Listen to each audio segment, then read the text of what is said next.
नाजरीन आदाब, मैं हूं आपकी मेज़बान डॉक्टर हलीमा सादिया और आप देख रहे हैं जहाने मन। जहाने मन के रमज़ान स्पेशल में आप सभी का तहे दिल से खैर मक़दम है।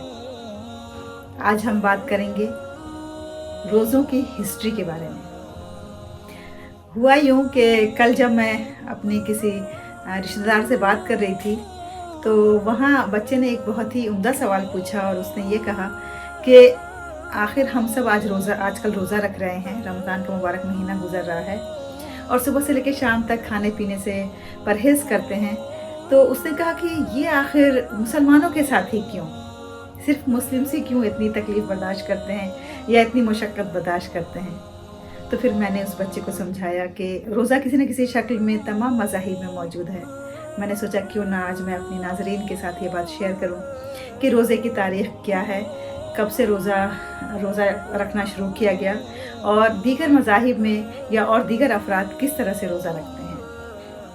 तो देखिए, रोज़ा कोई एक नई चीज़ नहीं है, ये ऐसा नहीं है जिसे कि सिर्फ मज़हब इस्लाम ने ही इंट्रोड्यूस किया है। रोज़े की जो शक्ल है हमारी वो अलबत्ता यूनिक है, वो नई है और वो अलग है, लेकिन रोज़ा किसी न किसी शक्ल में, किसी न किसी फॉर्म में हमेशा से रहा है। ये इसकी जो तारीख़ मिलती है वो बीसी से मिलती है, 500 बीसी से मिलती है कि उस वक्त से रोज़ा किसी न किसी शक्ल में मौजूद है। जो बहुत ही मशहूर फिजिशियन बुकरात के नाम से हम सब वाकिफ़ हैं, तो जब वो अपने मरीज़ को किसी पर्टिकुलर मर्ज़ के इलाज के लिए सलाह दिया करते थे तो वो उसमें ये सलाह दिया करते थे कि खाना पीना छोड़ दें, यानी कि एक तरह से वो फास्टिंग तजवीज़ किया करते थे। तो ये एक इलाज का उनका तरीक़ा था कि फ़ास्टिंग के ज़रिए किस तरह इलाज किया जाए। इसके अलावा जो आयुर्वेदिक मेडिसिन है जिसकी तारीख़ हम सब जानते हैं कि बहुत पुरानी है, तो आयुर्वेदिक मेडिसिन में भी फ़ास्टिंग को एक ज़रिए इलाज समझा जाता था और ये इस तरह से कई बीमारियों में फ़ास्टिंग यानी कि रोज़ा यानी कि भूखे प्यासे रहना तजवीज़ किया जाता था। आज भी हम देखते हैं कि दुनिया के जितने भी मज़ाहिब हैं, हर मज़हब में रोज़ा किसी न किसी शक्ल में मौजूद है। चाहे हम हिंदुइज़्म की बात करें, सिखिज़्म की बात करें, बुद्धिज़्म की बात करें, जैनिज़्म की बात करें, क्रिश्चियनिटी की बात करें, यहूदियत की बात करें या इस्लाम की बात करें, तो हर मज़हब में रोज़ा कहीं ना कहीं हमें ज़रूर नज़र आता है। चाहे उसकी शक्लें अलग होती हैं, चाहे उसके रखने का तरीक़ा अलग होता है, चाहे उसके अय्याम अलग होते हैं, चाहे उसका जो ड्यूरेशन है वो अलग होता है, लेकिन रोज़ा हमें कहीं ना कहीं नज़र आता है। कई ममालिक तो ऐसे हैं जिसमें मज़हब की बिना पे नहीं, बल्कि सिर्फ वो नेशन की बिना पे ही वो कई दिन ऐसे हैं जो बतौर फास्ट ऑब्ज़र्व किए जाते हैं और उस दिन को वो सेलिब्रेट करते हैं फास्टिंग के बाद, और वो अपने मुल्क के लिए बहुत ही खुशाइंद बात समझते हैं, एक अच्छा शगुन समझते हैं कि वो रोज़ा रख करके अपने मुल्क की तरक्की की कामना करते हैं। तो देखिए, जो हमारा रोज़ा है जिसमें कि हम सुबह से शाम तक खाना पीना और हमारी ख्वाहिशात से अपने आप को बचा के रखते हैं, ये एक अलग नौइयत का, एक इनफरादी नौइयत का रोज़ा है। अगर हम बात करें क्रिश्चियंस के रोज़े की, तो उनके यहाँ भी बहुत से रोज़े इनफरादी तौर पे रखे जाते हैं और बहुत से रोज़े इज्तिमाई तौर पे रखे जाते हैं। हर महीने के फर्स्ट संडे को फास्टिंग करना अच्छा समझा जाता है और जो अच्छे मजहबी क्रिश्चियंस हैं वो इसे फॉलो भी करते हैं। इसके अलावा हम सब हिंदुस्तान में रहते हैं और मालूम है कि यहाँ पे हमारे हिंदुइज़्म के मानने वाले लोग कसीर तादाद में हैं, बल्कि अक्सरियत उन्हीं की है। तो हम देखते हैं कि यहाँ पे उनके यहाँ रोज़ा किसी न किसी शक्ल में मौजूद है।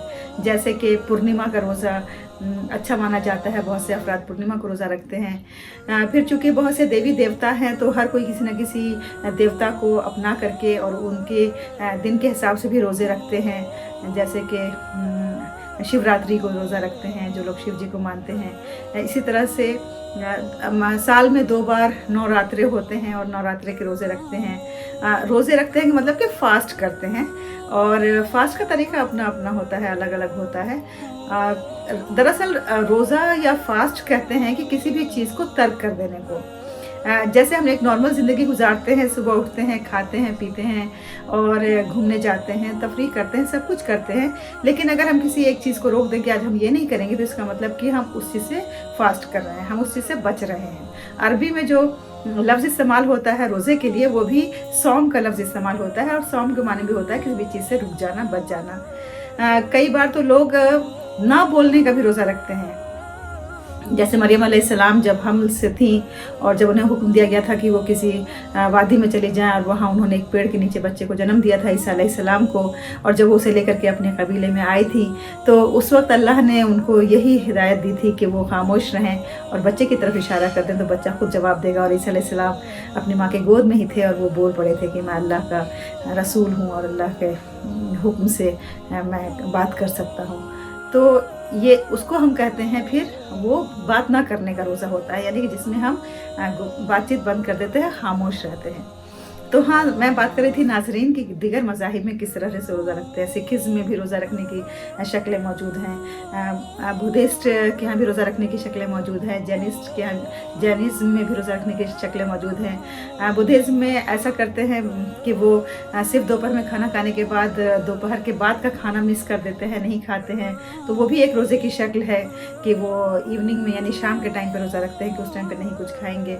तो इस तरह हर मज़हब में कहीं ना कहीं कुछ ना कुछ किसी न किसी सूरत में हमें ये चीज़ ज़रूर मिलती है कि अपने आप को इस चीज़ से बात रखना है।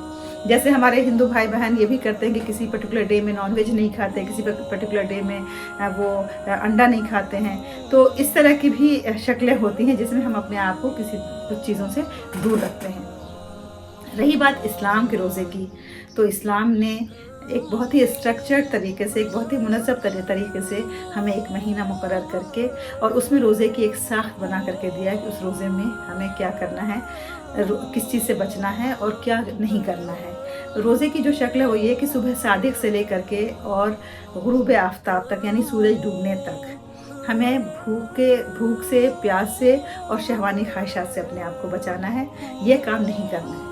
और उसके बाद जैसे ही अज़ान होती है मगरिब की, यानी सनसेट होता है, मगरिब की अज़ान होती है, उसके बाद से फिर सुबह सादिक से पहले तक हमारे लिए परमिशन है कि हम ये तमाम काम कर सकते हैं। ये इस्लामी रोज़े की साख्त है।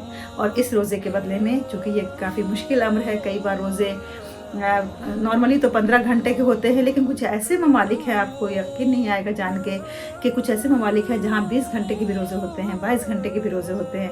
ज़रा तसव्वुर कीजिए उन अफराद का कि उनकी क्या हालत होती होगी कि जहाँ पे रात सिर्फ 3-4 घंटों के लिए होती है, सिर्फ 5 घंटों के लिए होती है, तो उनका दिन कितना बड़ा हो जाता है, उन्हें कितनी मुशक्क़त और दुश्वारियों का सामना करना पड़ता है। यकीनन अजर भी फिर उनके लिए उसी हिसाब से है, क्योंकि हम जितनी मुश्किलें बर्दाश्त करेंगे, जितनी परेशानियां उठाएंगे, जाहिर सी बात है कि अल्लाह बुजुर्गों बरतर वो सब देख रहा है और हमें उसी के हिसाब से वो जज़ा देता है। तो नाज़रीन, ये जो रोज़ा हम आजकल रख रहे हैं, अल्लाह ताला हमारे रोज़ों को कबूल फरमाए। तो ये रोज़े ऐसे नहीं है कि जो हम सिर्फ हम ही रखते हैं, बल्कि हर मज़ाहिब के लोग किसी न किसी शक्ल में रखते हैं। अपनी अक़ीदत की बिना पे वो उसे बहुस्न खूबी अंजाम देते हैं। और ये आज से नहीं बल्कि ये सदियों से चला आ रहा है। इसकी तारीख़ हमें BC में जाके मिलती है। तो इसका मतलब ये है कि ये एक ऐसी चीज़ है जिसको हर कोई इज़्ज़त की नज़र से, अज़मत की नज़र से देखता है कि इंसान की बड़ाई इसी में है कि वो अपने आप पर इतना कंट्रोल रखे कि कुछ चीज़ों से कुछ लम्हों के लिए, कुछ घंटों के लिए अपने आप को बचा सके। तो हमारे जो भाई बहन रमज़ान के रोज़ों को दुश्वार गुजार समझते हैं, मुश्किल समझते हैं, उन्हें लगता है कि एक बहुत बड़ी ये मुसीबत है जो उनके सर पे है, या एक बहुत दुश्वार गुजार अम्र है जिससे उनको गुजरना पड़ रहा है। तो ये ऐसा नहीं है। यकीनन अपनी सोच बदलिए, अपने आप जहन को मुस्बत बनाइए। देखिए, इस्लाम का कोई भी हुक्म आपको मुश्किल नहीं लगेगा। सारी चीज़ें आप बहुत आसानी के साथ कर पाएंगे। सिर्फ आपके अंदर हौसला होना चाहिए। अल्लाह ताला हमारे हौसलों को बुलंद करे और हमें तौफीक दे कि हम इस महीने की बरकतों से फैज़याब हो सकें और इस महीने का जैसा कि उसका हक़ है उस तरह से उसका हक़ अदा कर सकें। क्योंकि ये एक मेहमान की तरह आया है, फिर ये चला जाएगा और फिर जब वो जाएगा तो 11 महीने हम उसका इंतज़ार करते रहेंगे कि रमज़ान काश फिर हमें मिल जाए और फिर हम अल्लाह की नेमतों से बहरामंद हो सके, अल्लाह की नेमतों से फैज़याब हो सके। मैं आप सबके लिए दुआगो हूँ, अपने लिए भी दुआगो हूँ कि अल्लाह ताला हमारी इबादत को कबूल फरमाए, हमारे रोज़ों को कबूल फरमाए। इन्हीं अल्फाज के साथ मैं आप सबसे चाहती हूँ इजाज़त। इंशाअल्लाह आपसे फिर मुलाकात होगी रमज़ान के एक नए पहलू के साथ। तब तक के लिए दीजिए इजाज़त। खुदा हाफिज़।